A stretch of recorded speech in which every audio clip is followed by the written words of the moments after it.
નમસ્કાર મિત્રો, શું તમે લખોટી જેવા બીજ જોયા છે? આ એક એવો છોડ છે જે તાવ માટે ઉપયોગમાં લેવાતો હતો. આ છે સિઝલપિનિયા બોન્ડક, જેને ફીવર નટ કહેવામાં આવે છે. આ એક કાંટાળું વેલ છે જે જંગલ અને દરિયાકાંઠા વિસ્તારમાં જોવા મળે છે. તેના પાન નાના હોય છે અને તેમાં પીળા રંગના ફૂલ આવે છે. આ છોડની સૌથી ખાસ વાત તેના બીજ છે.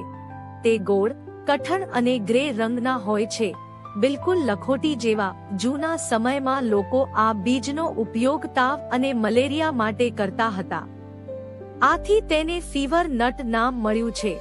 પરંતુ ધ્યાન રાખો, આ બીજ સીધા ખાવા જોખમી છે. હંમેશા નિષ્ણાતની સલાહથી જ તેનો ઉપયોગ કરવો. વિડિયો ગમે તો લાઈક, શેર અને કોમેન્ટ કરો. આવા રસપ્રદ છોડ વિશે વધુ જાણવા માટે ગ્રીન સાંથલને સબસ્ક્રાઇબ કરો. ધન્યવાદ.